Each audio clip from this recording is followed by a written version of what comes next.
بسم اللہ الرحمن الرحیم الحمد للہ رب العالمین والصلاة والسلام علی اشرف المرسلین نبینا و سیدنا محمد وعلی آلہ و اصحابہ اجمعین۔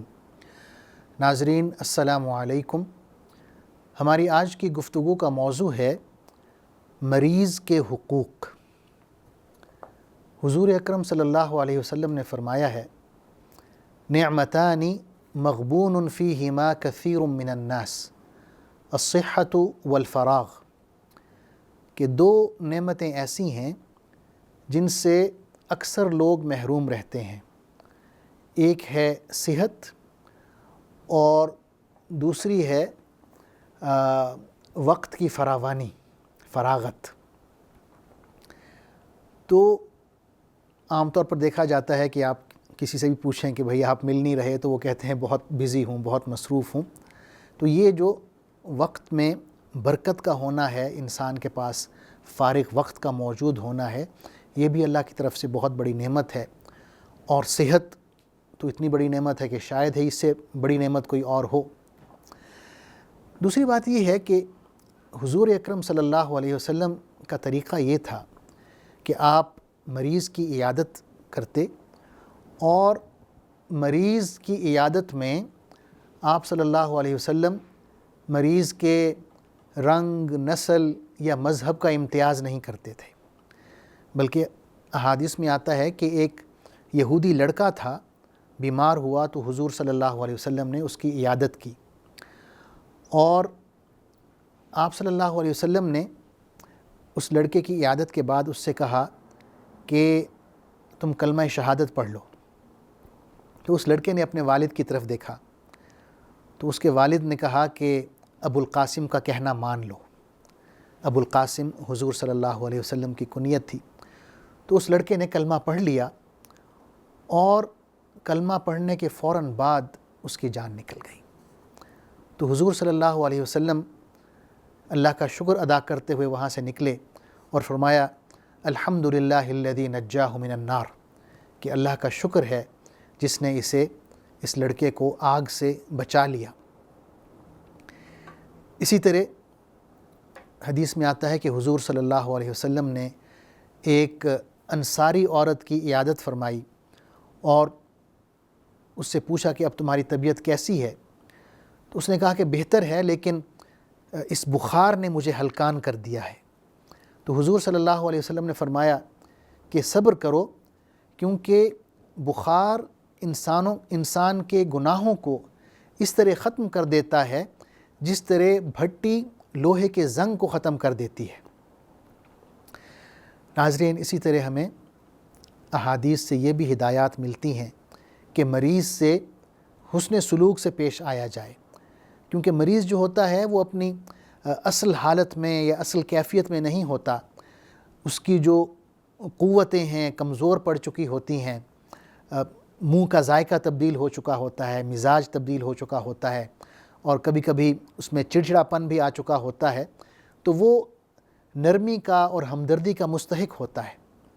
حدیث میں آتا ہے، ترمذی شریف کی حدیث ہے، کہ حضور صلی اللہ علیہ وسلم نے فرمایا کہ مریض کو کھانے پر مجبور نہ کریں، یعنی اگر اس کا جی نہیں چاہ رہا تو اسے آپ مجبور نہ کریں کہ یہ لازماً کھائے، بلکہ جو اس کا جی چاہ رہا ہے، اگر وہ اس کی صحت کے لیے مضر نہیں ہے تو پھر اسے وہ کھانے دیں۔ اس طرح یہ بھی حکم ہے کہ مریض کا علاج ہونا چاہیے۔ یہ بھی دیکھا گیا ہے کہ بعض لوگ علاج نہیں کرتے اور اسے ایک قسم کا توکل سمجھتے ہیں کہ بھئی اللہ کی طرف سے بیماری آئی ہے تو وہی شفا دے گا۔ ایسا نہیں ہے۔ حضور صلی اللہ علیہ وسلم کا حکم ہے کہ علاج کیا جائے۔ آپ صلی اللہ علیہ وسلم نے فرمایا کہ اللہ نے کوئی ایسی بیماری نہیں اتاری مگر اس کا علاج بھی اللہ تعالیٰ نے رکھا ہے، ہر بیماری کا علاج رکھا ہے، لیکن آپ صلی اللہ علیہ وسلم نے یہ بھی تنبیہ فرمائی کہ علاج ہمیشہ ان ادویات سے کیا جائے جو حلال چیزوں سے بنائی گئی ہوں۔ آپ صلی اللہ علیہ وسلم کا فرمان ہے کہ اللہ تعالیٰ نے حرام میں شفا نہیں رکھی۔ اسی طرح یہ بھی آیا ہے کہ آپ مریض پر دم بھی کر سکتے ہیں، روحانی علاج بھی کر سکتے ہیں قرآن مجید کے ذریعے، اور احادیث میں بھی حضور صلی اللہ علیہ وسلم نے کچھ دعاؤں کا ذکر فرمایا ہے۔ مثلا ایک حدیث میں آپ نے فرمایا ہے کہ اگر کوئی شخص کسی مسلمان کی عیادت کرتا ہے، بیمار مسلمان کی، اور 7 مرتبے یہ دعا پڑھتا ہے، اسأل اللہ العظیم رب العرش العظیم ان یشفیک۔ دعا کے الفاظ ہیں، دوبارہ سن لیجئے، اسأل اللہ العظیم رب العرش العظیم ان یشفیک۔ اس کا مطلب یہ ہے کہ میں اللہ سے، جو خود بھی عظیم ہے اور عظیم عرش کا مالک ہے، یہ سوال کرتا ہوں کہ وہ تمہیں شفا عطا فرمائے۔ تو آپ نے صلی اللہ علیہ وسلم نے فرمایا کہ اگر مریض کا آخری وقت نہیں آ گیا تو اس دعا کی بدولت اللہ تعالیٰ اسے ضرور شفا عطا فرمائیں گے۔ پھر ایک ادب یہ بھی بتایا کہ جب آپ مریض کے پاس جائیں تو یہ نہ کہیں کہ بھئی تمہاری طبیعت تو بہت زیادہ خراب ہے یا تمہاری حالت تو بہت خطرناک ہے، یہ ایسے نہ کہیں، بلکہ مریض کو تسلی دیں۔ حدیث میں آتا ہے کہ آپ صلی اللہ علیہ وسلم مریض سے ان الفاظ میں عیادت کرتے، آپ فرماتے لا بأس طہور انشاء اللہ، کہ کوئی بات نہیں، اللہ تعالیٰ کے حکم سے اس بیماری کی وجہ سے تمہارے گناہ جو ہیں وہ دھل رہے ہیں، اللہ تعالیٰ تمہیں پاک کر رہا ہے۔ یعنی آپ مریض کو تسلی دیں، اس میں اسے حوصلہ دیں کہ اللہ تعالیٰ کے ہاتھ میں شفا ہے، آپ علاج کروائیں، اللہ تعالیٰ شفا عطا فرمائے گا۔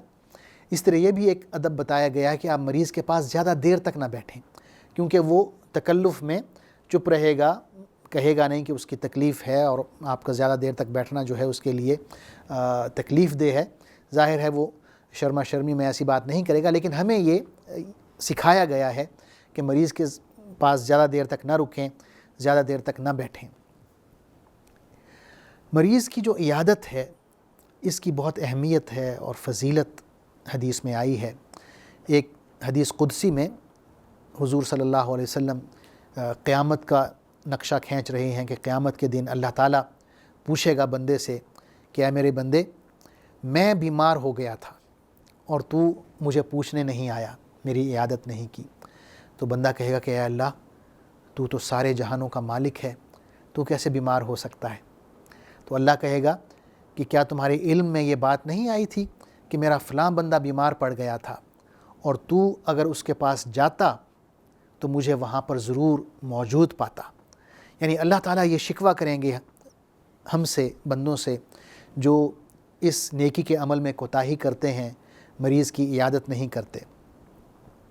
ناظرین، علماء نے یہ بھی لکھا ہے حدیث کا حوالہ دیتے ہوئے کہ اگر آپ کسی مریض کو دیکھیں یا اگر آپ کسی شخص کو کسی بھی آزمائش میں مبتلا دیکھیں اور آپ یہ دعا پڑھیں، الحمدللہ الذی عافانی مما ابتلاک بہ وفضلنی علی کثیر ممن خلق تفضیلا۔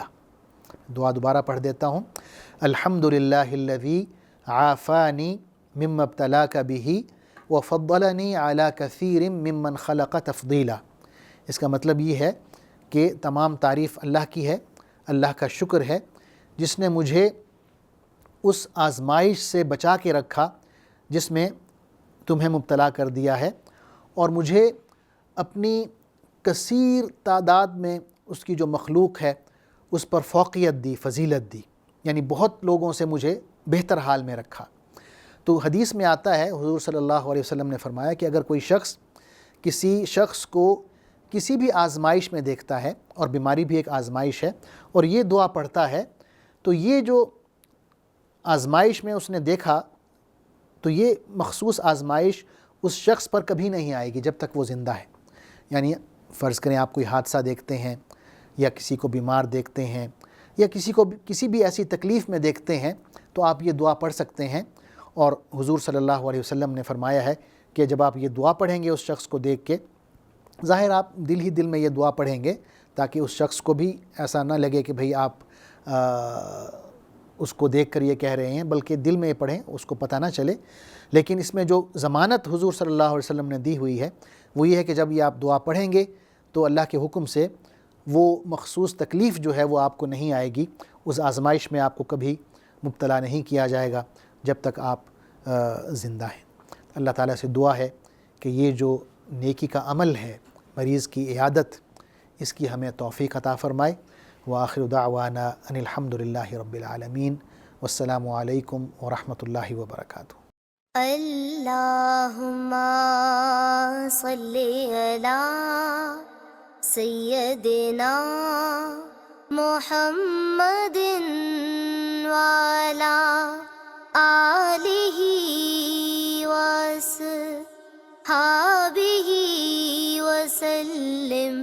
اللہم صلی علی سیدنا محمد